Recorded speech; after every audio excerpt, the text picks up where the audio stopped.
नवरात्रा की सभी को ढेर सारी शुभकामनाएं। आज हम बात कर रहे हैं नवरात्रा के 7वें दिन की। तो नवरात्रा के 7वें दिन है वो माँ कालरात्रि की पूजा पाठ करी जावे है। तो माँ कालरात्रि को आशीर्वाद आप सब पर और आपके परिवार पर हमेशा बने रहे।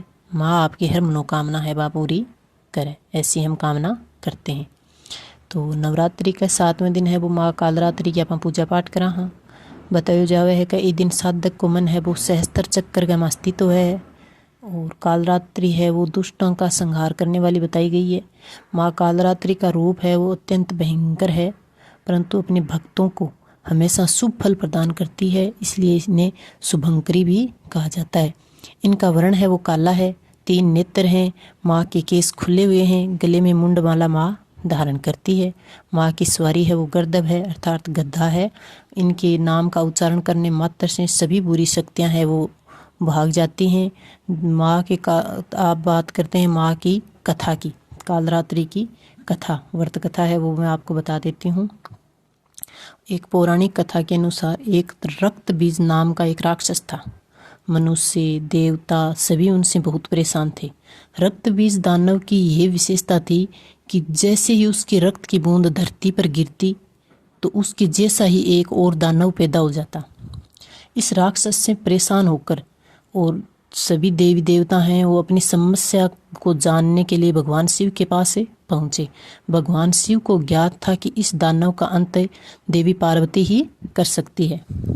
तो भगवान शिव ने देवी पार्वती से अनुरोध किया। इसके बाद माँ पार्वती ने स्वयं शक्ति व तेज से माँ कालरात्रि को उत्पन्न किया। इसके बाद जब माँ दुर्गा ने दैत्य राक्षस से रक्त बीज का अंत किया और उसके शरीर से निकलने वाले रक्त को माँ कालरात्रि ने जमीन पर गिरने से पहले ही अपने मुख में भर लिया। इस कारण माँ कालरात्रि कहलाई। तो माँ पार्वती का नाम है ही वही कालरात्रि कहलाई थी। अब हम बात कर लेते हैं माँ की पूजा विधि और मंत्र के बारे में।